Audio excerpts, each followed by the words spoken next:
It begins in stillness, the kind of silence that lives between grains of sand, endless, unbroken, ancient. The night stretches wide across the desert, and the dunes shimmer faintly beneath a thin veil of moonlight. Somewhere in that breathless distance, a pyramid rises, black against the stars. Its edges blur like memory. Its summit seems to touch the very thought of heaven.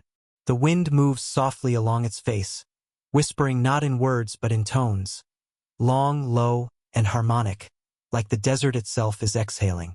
It is said that if you stand close enough and close your eyes, you will feel the stones breathe.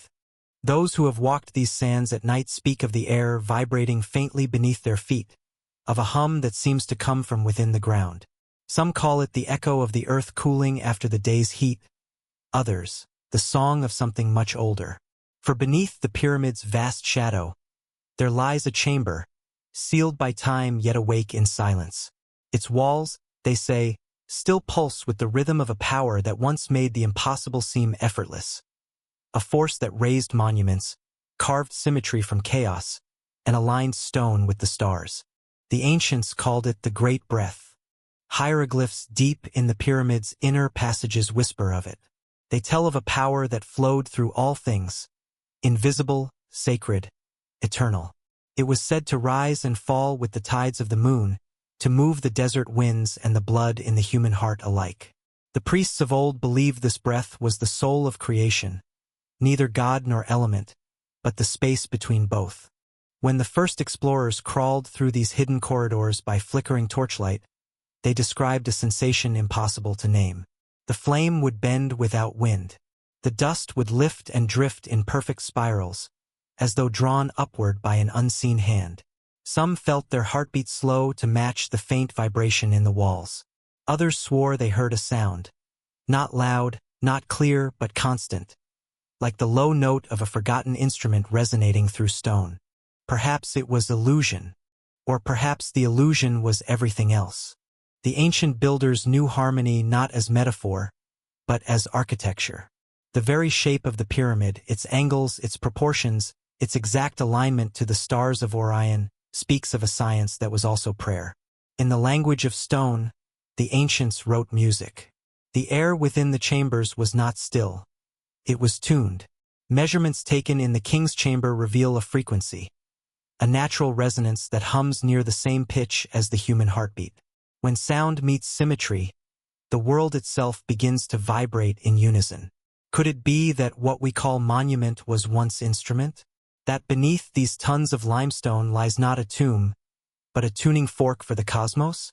But the priests knew what they had trapped was not merely radiance. In the light's slow pulse, they saw memory, visions of skies before the world, stars not yet born, the shimmer of eternity itself. They guarded the heart for generations, feeding it with dawn after dawn, until one day it ceased to pulse. Some say the mirrors cracked. Others say the light within turned inward, rejecting its captors. When they opened the tomb again centuries later, all that remained was that soft, self-born glow, neither fire nor illusion, but something quieter, older. Perhaps the priests succeeded. Perhaps they did not capture the sun, but taught the stone how to remember it. Even now, when night falls heavy over the valley, travelers report a faint radiance emanating from beneath the sand. Not enough to see, but enough to feel, like warmth brushing the edge of the soul. The tomb remains sealed, for the light within needs no witness. It was never meant to be worshipped, only understood, and perhaps that is the true secret of the sun priests, that the divine was never above us, but hidden in reflection, in the stillness where light meets shadow, where brilliance becomes silence. There is a place in the desert where the sand seems to breathe. At night, when the wind dies and the dunes fall silent, the ground stirs, faintly, rhythmically, as though something beneath were exhaling. The Bedouins call it Aru al-Ard, the breath of the earth. They say that if you lie flat upon the sand and close your eyes, you will feel a slow pulse beneath your chest, patient, eternal, older than the stars that hang above. Long ago, explorers followed those whispers to a network of caverns deep below the surface. The entrance was narrow, hidden beneath a hollow dune that shifted each year as if guarding the secret. Inside, the air was warm, the stone walls smooth as glass. Their lanterns flickered though there was no draft. And then, from the darkness, came the sound, soft, hollow, infinite. It was not wind, not water, but a rhythm, rising and falling in slow succession. A breath, vast and alive. Imagine the ritual. Some claimed the caves connected to ancient underground rivers, their currents pushing waves of air through unseen tunnels. But those who descended deepest spoke of something stranger. They said the air grew alive, as though it were aware of its own movement. Their torches burned sideways. Their voices returned not as echoes, but as answers. And somewhere, far below, they felt the ground trembling. Not from instability, but from heartbeat. The ancients knew of this place. Hieroglyphs buried in lesser tombs mention the lungs of the world, a sacred labyrinth where priests once came to listen to the planet's pulse. They believed the earth was a living being, breathing in through mountains and exhaling through deserts. Temples were built atop the openings where this breath emerged, so that prayers might ride upon the inhale and blessings return upon the exhale. In the deepest chamber of the caverns, the explorers found a smooth sphere of obsidian, polished and perfectly balanced upon a pedestal of sandstone. When touched, it vibrated faintly, a pulse that synchronized with the human heartbeat. When light struck its surface, faint wave-like patterns appeared, rippling across the black glass like air seen underwater. No one could explain it. Scientists later measured the vibrations and discovered they followed no mechanical pattern. They were organic, rhythmic, and slow. Perhaps it is the sound of magma shifting beneath the crust. Perhaps it is something older, the echo of creation, still resonating within the planet's heart. Imagine standing there in that eternal twilight, your lamp dimmed, your breath aligning with the unseen rhythm. The air moves around you, a living wind without source. The cave walls shimmer faintly, not from reflection, but from resonance. For a moment, you feel your pulse merge with the deeper one beneath. You are not apart from the earth, you are the earth breathing through the lungs of stone. When the explorers left, they sealed the entrance behind them, fearing it might collapse. Yet some returned years later, only to find the sands had shifted again, uncovering a hollow that exhaled a slow, warm sigh as dusk fell. The desert, it seems, remembers how to breathe even without witnesses. Perhaps that is the earth's greatest secret, that it has never been silent. We have simply forgotten how to listen. And on certain nights, when the world grows still, and the wind stops whispering, torches flicker in the vast dark. The priests, cloaked in white linen, stand around a single sarcophagus that holds not a body but a vessel, copper, stone, crystal, designed to capture the earth's deep breath.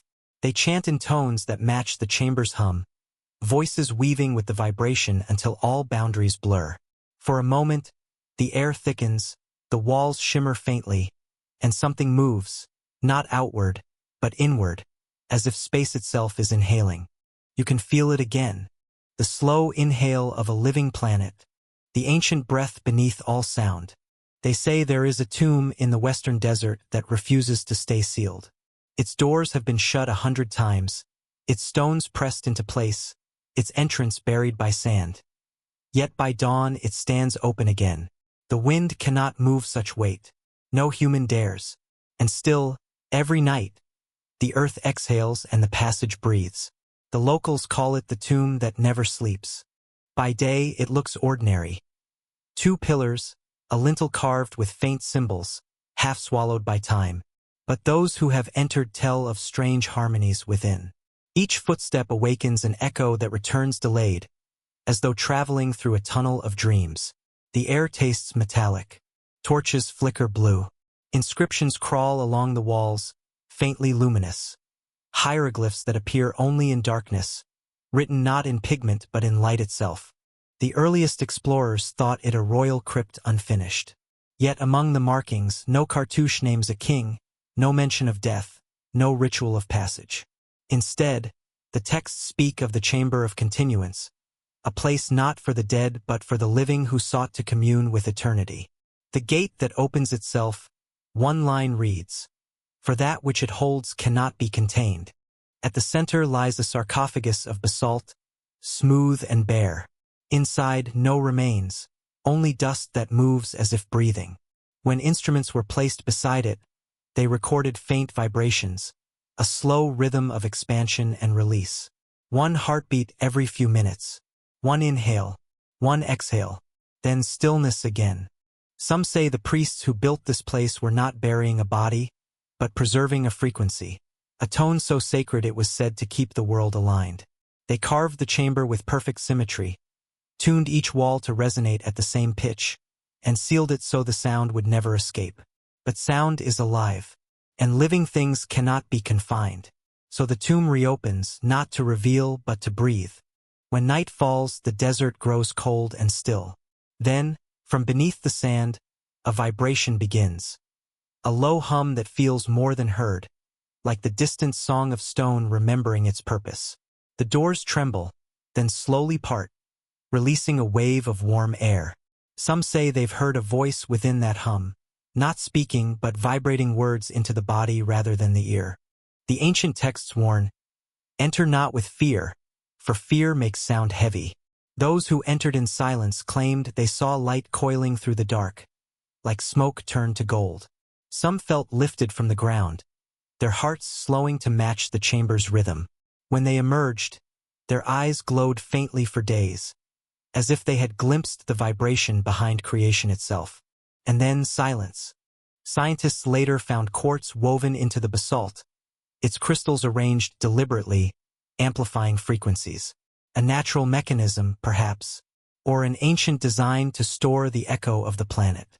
Still, when the moon is high, the doors shift again, quietly without witness. It is not a haunting. It is a breath. The earth inhaling, the tomb exhaling. Life continuing through stone. Perhaps it was never a resting place for the dead. Perhaps it is the earth's reminder that nothing truly ends. It only pauses, vibrating quietly in another form, waiting to be heard again. And so, the tomb remains open to the night, whispering its low and endless hum. The desert listens. The stars above hold their silence. And the world, for one heartbeat, remembers how to breathe. Not all libraries were built for eyes. There is one, buried deep beneath the plateau of Saqqara, that was built for ears. No shelves, no scrolls, no books. Only chambers, each tuned to a different note, each humming faintly with a sound that never ceases. When explorers first lowered themselves through the narrow shaft that led to it, they found walls as smooth as polished bone, curving into perfect spheres. The air vibrated softly, like breath inside a flute, and though no wind moved, the space was alive with tone. They called it the library beneath the sand, though no text has ever been found there. Instead, the rooms themselves seem to speak. When a whisper is made in one chamber, it travels not to the next, but to the one aligned by resonance, a tone-for-tone transmission across the labyrinth. It is as though the builders encoded knowledge not in words, but in vibration, leaving meaning suspended in the air itself. The kind of silence that follows revelation. Ancient texts speak of it as the house of the unwritten scrolls, a place where priests once recorded wisdom through sound. The tones were said to mirror the breath of the cosmos, the inaudible harmony from which all matter was born. They believed that every truth had its frequency, and that to speak in that tone was to make the world remember. When modern researchers descended, their instruments reacted strangely. Frequencies not produced by any machine rose and fell around them. Recorders caught patterns that, when played back, formed harmonics close to the human voice. Not words but cadences like chanting. Some claimed that if you listened long enough, the sound began to shape itself into meaning. Not something understood by thought but by feeling, a recognition deep in the chest, as if an old memory were awakening. The walls, carved of limestone mixed with crystal dust, seemed to breathe faintly. When touched, they tremble, not in movement, but in response. It is said that the sound shifts depending on who stands within. Each listener hears a different tone, a reflection of their inner rhythm. Perhaps it is not a library at all, but a mirror, a resonance chamber where the earth remembers the listener as much as the listener remembers the earth. One explorer, before his torch went out, wrote a single sentence in his notebook. "The air here is not empty, it listens." Later, when the recordings were studied, faint melodies emerged, a rising pattern that repeated across all chambers. When translated into frequencies, the tone matched the resonance of the human heartbeat multiplied by the lunar cycle, the rhythm of life married to the rhythm of the moon. The priests, it seems, built their library upon the pulse of creation itself. And perhaps that was their message, that wisdom is not written in ink or stone, but carried in the vibration of all things, in the silence between heartbeats, in the music of dust. When night winds sweep across Saqqara, the dunes shift softly, and travelers say they sometimes hear a hum below the sand, a low, musical sigh that rises and falls like breathing. Some dismiss it as the echo of air through old tunnels. But those who pause, who stand still long enough, feel something deeper, an awareness that listens back. Maybe the library was never meant to be found.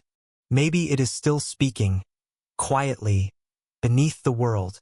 Centuries later, engineers and mystics alike would kneel in the dust of this same chamber, placing instruments where the priests once stood. Some reported electromagnetic anomalies, frequencies inexplicably harmonic, pulses that mimicked biological rhythms. Others dismissed it as coincidence, an acoustic trick of geometry. Yet the question lingers, patient as stone. Did the ancients discover a way to breathe with the planet itself? Waiting not for discovery, but for understanding. It begins in the quietest hour before dawn, when the stars dim and the desert exhales. The horizon glows faintly, not from the rising sun, but from something deeper beneath the earth. The Bedouins say that under the oldest pyramid, there lies another sun, one that sleeps inside the stone, beating like a buried heart. They call it Ra's shadow, the sun that shines inward. At first light, when the sun above kisses the pyramid's peak, the stones themselves seem to stir. For a brief instant, every block hums, a vibration too soft for ears, but enough to ripple through the sand. Instruments have recorded it, a resonance at the same frequency as the solar wind striking Earth's magnetic field. A coincidence, say the scientists. A synchronization, whisper the mystics. The ancients, it seems, built in alignment not only with the heavens, but with the living pulse of the sun itself. Ancient texts hint at a ritual long forgotten, the awakening of the hidden light. At the equinox, priests would ascend the pyramid's face, each carrying a copper bowl filled with Nile water. As the first ray of sunlight touched the apex, they poured the water down its sides. It glittered like molten gold, catching the morning radiance and guiding it downward into the heart of the structure. There, within a sealed chamber of granite and quartz, the light was said to converge, not to illuminate but to awaken. They believed the sun's true power was not its flame, but its rhythm, an invisible heartbeat connecting all things that live. The priests called it the eternal pulse, the breath of creation moving through light. To them, the sun was not a god but a messenger, and the pyramid its receiver. Some modern researchers studying the Great Pyramid discovered something uncanny. When struck by seismic waves or electromagnetic pulses, its inner chambers resonate, amplifying frequencies that match those of the Earth's natural vibrations. To ancient builders, this was not accident. It was communion. Perhaps this was the purpose of their monuments, to synchronize heaven and earth, to remind the world that both share the same heartbeat. Imagine standing before the pyramid at dawn. The light is soft, golden, almost liquid. The air holds still as if listening. You feel something beneath your feet, a slow thrum, rising through the sand, entering the body. It moves not as sound, but as warmth, spreading through the chest until breath and pulse blur. You look up, and for one suspended moment, the sun and the stone seem to breathe together. Maybe that is what they sought, not worship, but remembrance. To remind humanity that we are built from the same rhythm, that every heart is a fragment of the same ancient fire. The desert does not answer. By noon, the glow fades. The pyramid falls silent once more, its stones heavy and still. but the warmth remains, deep in the air, in the bones, in memory. It is said that if you close your eyes within its shadow, you can still feel that pulse, faint, steady, endless. Perhaps the sun we see is only the reflection. Perhaps the true one burns quietly within us, unseen, forgotten. And when the last light slips beyond the horizon, when the desert cools and the stars return, the hidden sun beneath the stone continues to beat, softly, faithfully, the heart of all that ever was, and all that will ever dream again. There comes a night, once in 1,000 years, when the stars shift slightly, just enough to align with the oldest stones on earth. The ancients called it the returning sky, the hour when the heavens remember the shape of their first reflection upon the desert. It is said that on that night, every monument hums, faintly, like a dream stirring in sleep, and the light from above bends, as if touching its own memory. In the high silence of the Sahara, beyond the reach of wind and time, an ancient observatory sleeps beneath the dunes. It is not marked on any map. From above, it appears as nothing but a spiral carved faintly into the sand, vast as a city. Yet beneath there are chambers, circular, perfect, each one aligned with a constellation long vanished from our modern charts. When the explorers uncovered it, they found ceilings etched with stars no longer visible, patterns forgotten even by legend. It has never needed to. In the center of the largest hall stands a polished disk of obsidian, smooth as still water. When the stars above reach a certain position once every millennia, that black mirror comes alive. It glows faintly, not reflecting, but remembering. The constellations appear upon its surface as they were in the beginning, bright, closer, alive. Those who have seen it say that the stars do not shine upon it. They rise from within. The priests of the ancient kingdom believed that stars were not distant fires, but living souls, the breath of creation scattered across the firmament. To them, the sky was a vast memory, and every star a heartbeat of eternity. They built their temples not merely to honor the heavens, but to teach the earth how to remember them. When alignment returned, when the stars took their ancient places, the veil between heaven and earth would tremble, and both would remember their unity.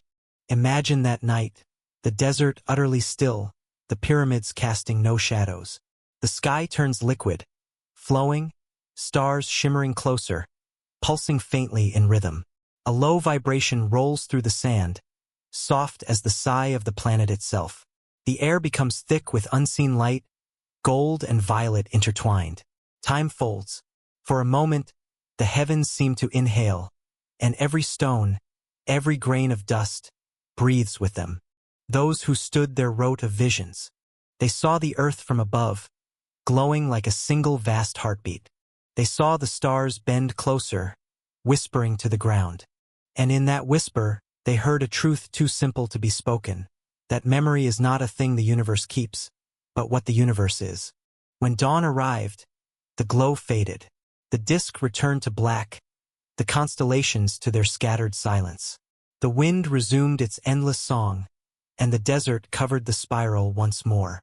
But those who witnessed it never spoke again as before. Their words slowed, their eyes softened, as if something in them still shimmered, a starlight too deep for daylight to touch. Perhaps the stars do remember.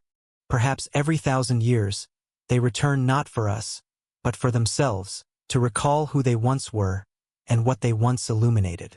Outside, the wind moves again, long, slow, endless. The dunes ripple like the surface of an unseen sea. Overhead, the stars gleam in the same formation they did when the first hands placed the first stone. Everything hums, quietly, beneath the veil of sleep. And perhaps that is what the ancients wanted us to learn. That we, too, are part of that remembering. That each breath, each heartbeat, each flicker of thought, is a spark of that same forgotten sky, still dreaming of the night it knew its own reflection. When you look up at the stars tonight, they may seem silent and distant, but listen closely, for behind their stillness lies a quiet hum, the sound of memory returning home. Perhaps the pyramids were never meant to be silent monuments. Before the first dawn, before sound, before breath, there was silence. Not the absence of noise, but a presence vast and alive, like the deep inhale of the cosmos waiting to speak itself into being. The ancients called it Zep Tepi, the first time, when existence hovered between nothing and everything. In that silence, they believed, the gods did not yet speak. They listened. The universe, still unformed, vibrated with a tone too pure for ears, the seed of all future sound. The priests who guarded this story said the silence was not emptiness, but potential. They taught that the world began not with a word, but with the space that allowed that word to be heard. To understand creation, they said, one must first understand the pause, the stillness so deep that even light had not yet learned to move. In their temples, this myth was not written, it was performed. Each year, at the solstice, the high priest entered a chamber sealed from all sound. For 3 days he fasted, breathing in rhythm with the darkness. No chão, no flame, no echo. Only stillness. The moment he emerged, the people gathered in silence around the temple, waiting for the first note. A single tone, sung so softly it trembled like dawn on water. That note was called the first breath, and with it they reenacted creation itself. Archaeologists later found that these chambers were built with perfect acoustic isolation. No resonance, no echo. The silence inside is absolute. Step into it, and the world seems to dissolve. Your own heartbeat becomes thunder, your blood a rushing sea. Some who entered spoke of visions, not of images, but of presence, as though the quiet itself were watching. One described it as a sound that hides inside stillness, waiting to be born. Modern physicists might call it frequency potential, the vibration that exists even in the vacuum of space, the hum of creation beneath all matter. Yet somehow the ancients had felt it without instruments. To them, silence was the womb of existence, the sacred threshold where thought becomes form and darkness becomes light. Imagine that moment before the first sunrise. The stars are not yet scattered, the earth not yet cooled. There is no sky, no sound, no wind, only waiting. Then, somewhere in the infinite hush, a pulse. Perhaps they are lungs, vast, geometric lungs through which the earth once whispered its secret rhythms. Soft, slow, inevitable, like the heart of nothing discovering itself.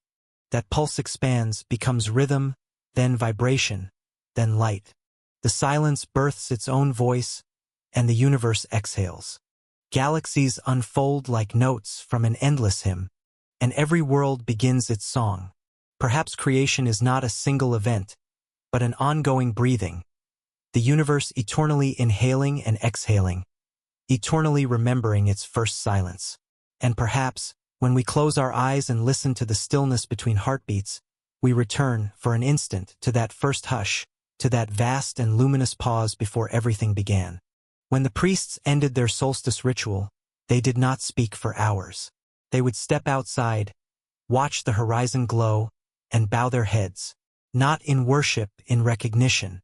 For the same silence that gave birth to suns still lives in every living thing, waiting quietly beneath our words, beneath our fears, beneath the sound of time. Some say that, if you listen long enough, the silence begins to hum again.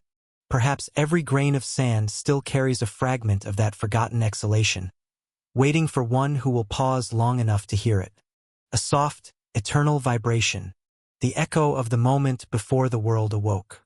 Perhaps creation never ended. Perhaps it is still happening. In the breath you take now, in the stillness that follows, in the silence that remembers how to sing. And now, at the end of the long night, we return to where it all began, to silence. The same breath that stirred the sand still moves through time, through stone, through memory. The pyramids sleep beneath the stars, yet they are never truly still. Each one, a frozen note in the great symphony of the earth, still hums softly beneath the wind.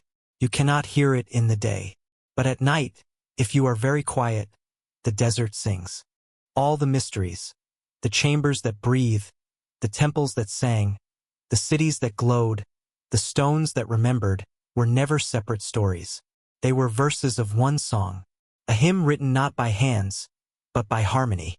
Every monument, every forgotten ritual, every whisper carved into the walls of time.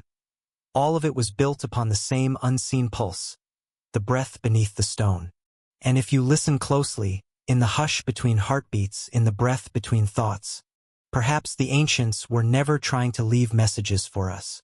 Perhaps they were simply trying to remember, to hold onto the vibration of creation before it faded from human hearts.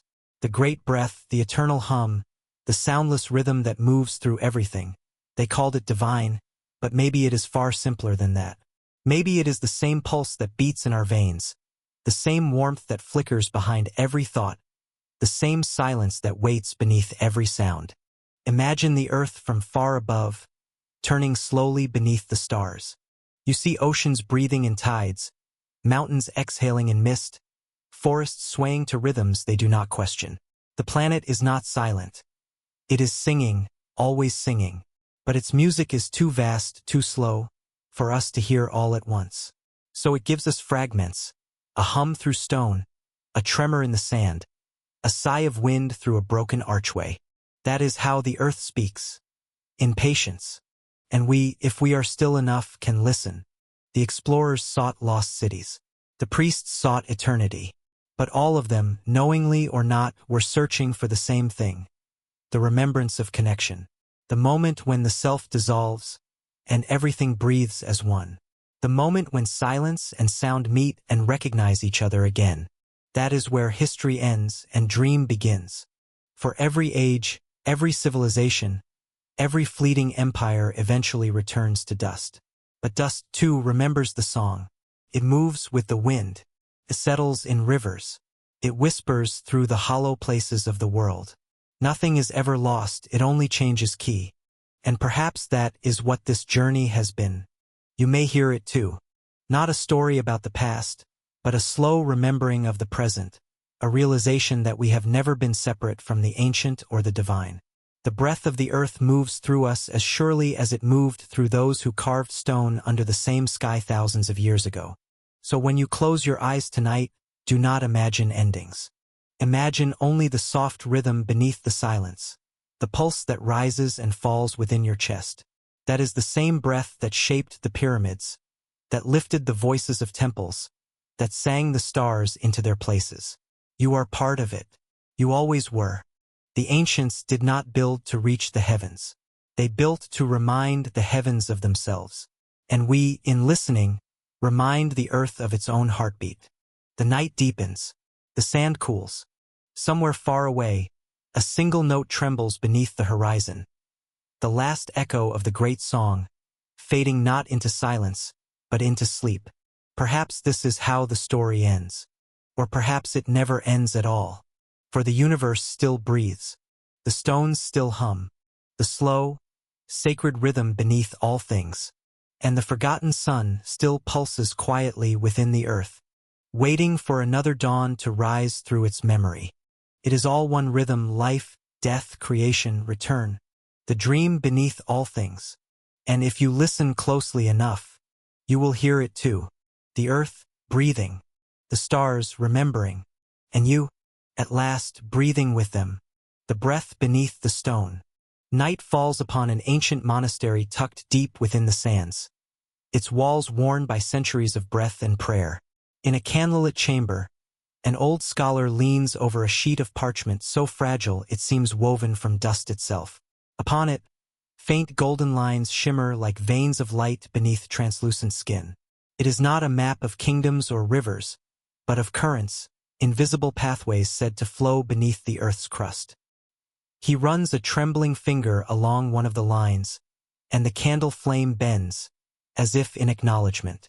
This map, legend says, was not drawn in any known age. It is a copy, or perhaps a memory, of a much older design, one whispered to have been preserved by a vanished priesthood. They called these lines the pathways of resonance, the very breath of the planet. Across continents, through oceans and mountains, they traced the same geometry, spirals and crossings that linked the world's most sacred places. The pyramids of Giza, the temples of Angkor, the stones of Stonehenge, the walls of Machu Picchu, each lay upon these invisible arteries. In that candlelight, the scholar feels something stir. The air hums faintly, a tone just beyond hearing. It seems the parchment itself remembers a sound, the low vibration of the earth in harmony with the stars. He thinks of how ancient builders aligned their monuments not to borders or empires, but to rhythm and sky. Could it be that they did not raise temples to gods, but to frequencies, instruments designed to make the world itself sing? Outside, wind sweeps through the courtyard arches. The old bells sway without hands, resonating softly. For a moment, the air trembles as if the planet is breathing once more, and he senses that every temple, every ruin, every carved stone is still alive, vibrating, waiting to be heard again. He dips his quill in ink and traces a single phrase beneath the map's final line. The earth is not silent. We have only forgotten her song. And as the candle wanes, its flame dances to a rhythm too ancient to name. The parchment sighs, the air stills, and the sound fades, leaving behind only the faint warmth of something remembered, something holy. Perhaps the ancients did not worship gods of stone, but the resonance that binds everything, the quiet heartbeat of creation itself. Perhaps the world still hums beneath our feet, waiting for us to listen. As the sun leans toward the edge of the desert, the light softens into a golden sigh. It falls upon scattered ruins, pillars half buried in sand, carvings eroded into whispers. Here, between silence and wind, once stood a temple that sang. Not with voices, not with flutes or drums, but with the very breath of the earth. At dusk, as the last warmth of day lingered upon the stones, the air would begin to hum. Pilgrims who approached it swore they could feel the sound rather than hear it. A vibration low and steady, rising through their bones, making the heart remember something older than itself. The temple, they said, was built not to speak, but to resonate. Its architecture was more than beauty. It was precision, a geometry born from celestial rhythm. The ancients believed that when the sun met the horizon, light carried a frequency. The builders aligned each wall, each corridor, to catch that tone and transform it into sound. No priest directed the hymn, no choir sang. The stones themselves did. And when they did, the desert grew still. Animals quieted, wind ceased, and the world seemed to hold its breath, listening. Travelers wrote of it centuries later, when little remained but scattered blocks. In old papyri, fragments survive, symbols of sound waves carved beside the sign of the setting sun. Some archaeologists believe it was coincidence, the natural hum of wind against hollow chambers. But others whisper that the ancients understood harmony as a kind of alchemy, a bridge between matter and spirit. They did not build to impress. They built to tune the world. Imagine standing there at the hour when gold turns to amber, when the air cools but has not yet surrendered to night. The horizon is a blade of fire. The sky ripples like silk. Slowly, from the heart of the ruin, the first note rises. Long, trembling, half breath, half echo. Another follows, softer, deeper, until the entire structure becomes a single instrument. The sound is not music as we know it. It is something purer, closer to prayer. Those who heard it said the tones carried emotion. Sorrow in one note, remembrance in another. Some even claimed that when they closed their eyes, they saw images, spirals of color, faint memories of ancient faces. Perhaps the vibrations touched the mind the way dreams do, through rhythm instead of reason. And when the last light vanished, the song would fade, leaving the air heavy with silence, like a heart that has just stopped weeping. Centuries passed. Sand claimed the pillars. The melody fell asleep beneath the weight of time. But the resonance never truly died. Modern visitors sometimes report strange acoustics near the ruins, footsteps echoing twice, voices returning in harmony. Instruments left overnight record faint tones though no wind passes. Some say the stones still remember how to sing, waiting for dusk to return. And perhaps that is how sacred things endure, not in scripture or stone, but in vibration, in the hidden frequencies that remain long after the world has forgotten their names. For sound, once born, never truly disappears.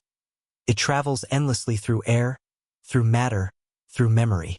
Maybe, somewhere in that twilight space between dusk and dream, The temple still hums, softly, patiently, for those who remember how to listen. Perhaps it was never a place of worship at all. Perhaps it was a doorway, and the song was the key. Beneath the old river, where the Nile moves like slow glass, there is a hollow no map records. It lies deeper than the pharaoh's tombs, lower than the caverns of gold and myth. To reach it, one must descend through corridors carved in the shape of sound, arches that seem to hum as the torchlight passes. The ancients called it the chamber of eternal resonance, a place where the earth itself was said to speak. It begins with silence, the kind that presses against the ribs, heavy and alive. The air grows thicker with every step. The explorer's torch flickers, its flame bending sideways though no wind moves. The sound comes next, not loud, not near, but everywhere. A low vibration that makes the stone tremble. It is not heard with the ears, but felt beneath the skin. A hum, constant and ancient, as if the very rock remembers the voice that shaped it. Long ago, priests of Ammonius descended here to seek communion, not with gods of flesh, but with the pulse beneath creation. They called it Kainatum, the voice beneath all things. It was said that to stand in that chamber was to feel one's body dissolve into frequency, to become breath, tone, and silence at once. The walls were smooth as glass, carved from a single block of limestone that amplified the earth's natural resonance. Even the ceiling curved like the inside of a shell, designed to hold the sound forever, never letting it die. They brought no offerings, no idols, only stillness, for it was believed that the divine did not listen to words, but to vibration, the trembling between sound and silence. When the priests began to chant, their voices aligned with the tone of the chamber. The vibration deepened, merging with the rhythm of their hearts. The air seemed to thicken, shimmer, then vanish into quiet light. Some claimed they felt weightless, suspended in the pause between breaths. Others wept without knowing why. Modern scholars call it myth. They measure the chamber's frequencies, its angles, its density, and record what they cannot name. Instruments left their pickup tones long after human presence fades. Sometimes, even when sealed, the walls vibrate faintly, a pulse no seismograph can explain. Perhaps it is the memory of all those voices layered through centuries, echoing softly through the bones of the world. The explorer kneels. His torch dims. He places his palm upon the stone and feels warmth. Beneath it, a rhythm slow, steady, eternal. He realizes then that the chamber is not a monument, but a mirror. What hums within the earth hums also within him. The same pulse, the same breath. There are no words to describe such recognition.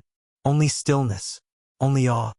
He leaves a single mark upon the floor, a spiral drawn with the last of his light, and ascends. The sound follows him faintly, rising and fading with each heartbeat, until it merges with the river's whisper above. When he emerges into dawn, the world feels changed. The wind carries an almost musical sigh, as though the earth continues to sing softly to itself, unseen and eternal. Perhaps the chamber was never built at all. Perhaps it was discovered, a hollow made not by hands but by harmony. And perhaps, if one listens closely enough, the same resonance still moves through the air, through the veins, through the unseen corridors of being. The song that never ends, the silence that hums. Far beyond the dunes, where the desert ripples like a sleeping ocean, there once stood a city that glowed. It was not lit by flame or star or sun. Its light rose from within. Travelers of forgotten centuries spoke of it as a mirage that would not vanish, a shimmer on the horizon that deepened instead of fading. When they approached, they found towers made of pale stone that breathed gold at dusk, streets that glimmered as though moonlight had been woven into them, and temples whose walls seemed to drink the day and release it softly into the night. They called it Itenuare, the city of inner dawn. Some believed its people had discovered the secret of eternal illumination, not through fire, but through balance. Each structure, each corridor, was built from a crystal-laden stone that absorbed sunlight during the day and exhaled it after twilight. Others whispered that their knowledge was spiritual, that they had found a way to summon the same divine radiance that burns behind the eyes of gods. For centuries, its light never dimmed. We know fragments only, reliefs carved into shards of limestone, inscriptions half erased by sandstorms.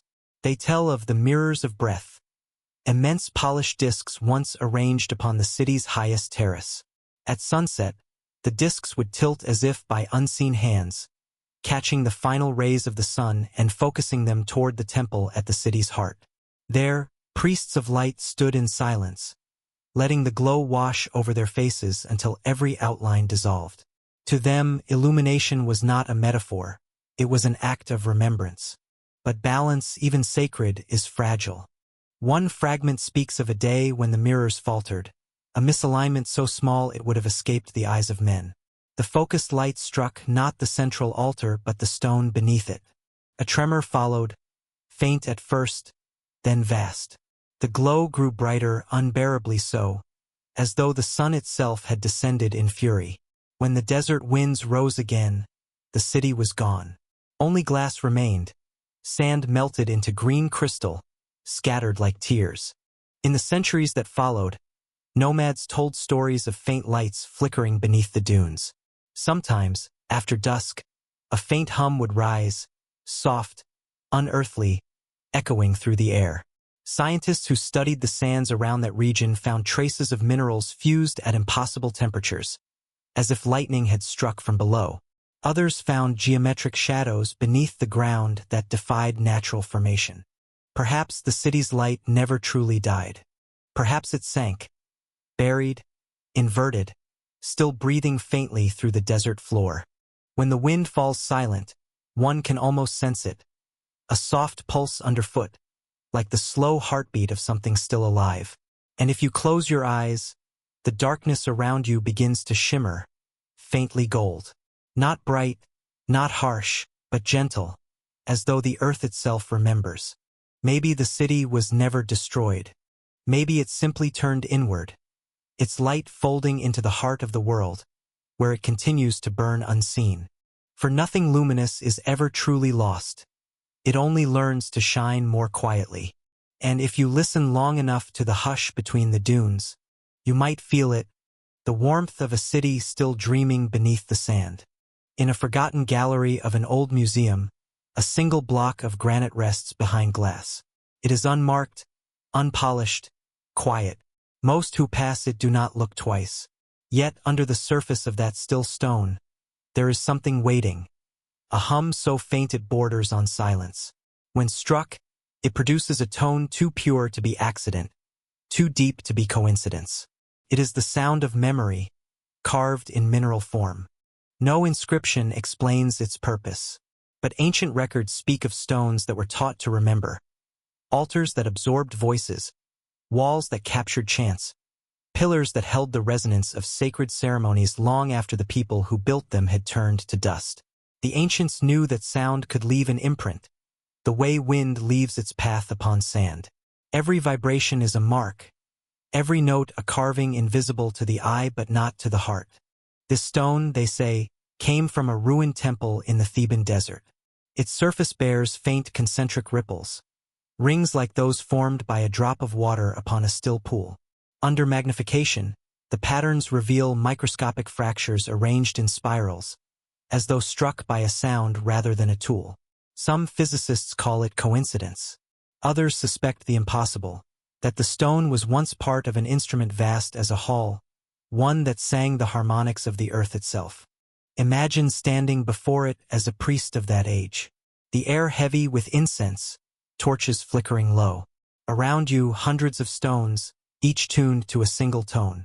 When struck together, they do not clash. They merge, creating a resonance that rises through the body, through the walls, through the very ground. The temple becomes alive, a breathing architecture of sound. Perhaps, in those moments, they believed they were speaking to eternity, and perhaps eternity answered by inscribing itself into the very atoms of the stone. The granite in the museum may still carry those vibrations. Late at night, when the lights are dim and the hum of the city fades, the security guards swear they can hear it. A faint rhythmic pulse, slow as a heartbeat, echoing from within the display. It is not mechanical. It is not wind. It is simply there, soft, steady, ancient. Some experiments have tried to record it. The microphones pick up nothing. Yet those who stand near swear they feel it, the way one feels thunder before hearing it.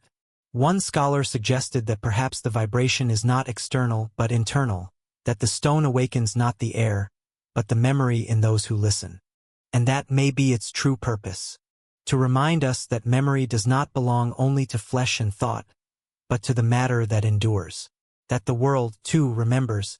Every wall, every grain of dust carries the trace of every sound ever spoken. Nothing is lost. It is only waiting. When you stand before such a stone, you sense that history is not behind you, but beneath you, humming softly through your bones. You realize that to remember is not an act of mind, but of resonance. And perhaps, in that moment, the stone remembers you. Before the first pyramids reached for the sky, before men carved their gods into stone, there were those who built with nothing but sound. They left no name, no script, no trace that could be measured, only resonance. Across distant epochs, whispered fragments remain. A legend of the architects of silence, the forgotten order who shaped matter through vibration. Their temples were not raised by hands, but by harmony. It is said their work began in the high valleys, where the mountains echo every word 1,000-fold. There, they discovered that when sound is pure enough, focused enough, it moves what the eye calls solid. Pebbles trembled, sand drew circles, water rippled upward, defying gravity. They learned that silence was not the absence of sound, but its source, the womb from which tone is born. And so, they learned to listen before they built. They carried no tools, only voices. To shape a foundation, they stood in a circle and sang low, steady notes that merged into one single vibration. The ground would begin to hum. Dust would rise like smoke.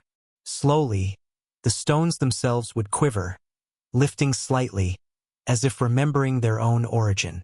Their chants were not words but syllables of energy, meant not to command, but to invite the world to participate in its own creation. Ancient texts from Mesopotamia hint at them, the builders who sang, priests who could move megaliths by tuning their chants to the earth's pulse. The Incas, centuries later, told of similar beings, those who breathed mountains into place. Even in Tibet, legends speak of monks whose synchronized horns once caused stones to float like feathers. These stories are too scattered to be coincidence, too similar to be dismissed. Imagine standing among them as dusk falls. The air trembles with sound, not loud, but infinite, each voice layered upon the next until distinction disappears. The listeners begin to feel themselves dissolve, becoming part of the same vibration. And then, without fanfare or miracle, the stone shifts. It glides a few inches, light as ash, then settles again. A quiet movement, almost a sigh. They do not cheer, for nothing sacred needs witness. Modern researchers have tried to recreate it. Sound frequencies directed towards sand, water, or metal plates. The results are haunting. Perfect geometric patterns forming under invisible pressure, as though sound itself seeks order. The scientists call it cymatics, but the ancients would have called it prayer. The architects of silence built not only structures, but understanding that creation itself is a song still being sung. They taught that every being is an instrument, and that disharmony is the only real ruin. Somewhere, deep in our marrow, that teaching remains. The quiet knowledge that the world is not held together by matter, but by rhythm. When the night wind passes through the stones of the old temples, one can still hear faint harmonics, as though the ancient choir never truly fell silent, only faded into frequencies too subtle for hurried ears. Perhaps they are still building, unseen, reshaping the world not with hammers, but with balance. And perhaps that is the meaning of all architecture, to give form to sound, to make silence visible. Some voices, it is said, never die. They simply change their pitch until only the earth can hear them. Deep within the Valley of Kings lies a tomb unlike any other. Its walls are unmarked, its corridors strangely smooth, its chamber lit not by torch or reflection but by a faint, steady glow, as though the darkness itself remembers the sun. The scholars who entered it found no body, no treasures, no name. Only a circle of mirrors, blackened at their edges, and in the center, a single pedestal of translucent stone. They called it the tomb of the sun priests, though what was buried there may never have been flesh. The air inside is warm, unnaturally so. Metal instruments fail. Light bends oddly. Whispers seem to echo before being spoken. Legends tell that this was the resting place of the servants of Ra, a brotherhood who sought to capture sunlight not in flame or fire, but in permanence. They believed the sun was not a god, but a door, a radiant passage through which life entered this world. To understand it was to touch the pulse of creation itself. In their rituals, they used mirrors crafted from volcanic glass, said to have been cooled in sacred chants. These mirrors, when arranged in precise spirals, caught the dawn's first light and bent it inward, not to illuminate but to contain. They called it the veiling, the act of taming the divine brightness so that the human eye might bear witness. For to gaze upon light directly was to be unmade. Only reflection could preserve its truth. When the ceremony began, the priest stood barefoot upon limestone tiles carved with solar glyphs. The light, drawn from the mirrors, poured over their faces in waves of gold. They spoke no words. Their silence was the language, their breath the offering. The chamber filled not with brightness, but with warmth, a glow that pulsed in rhythm with the heartbeats of those present. At the culmination, the light condensed upon the pedestal in the center, sinking slowly into the stone until it glowed from within. Thus was created the heart of the sun, a crystal that breathed light, day and night, without fuel, without end.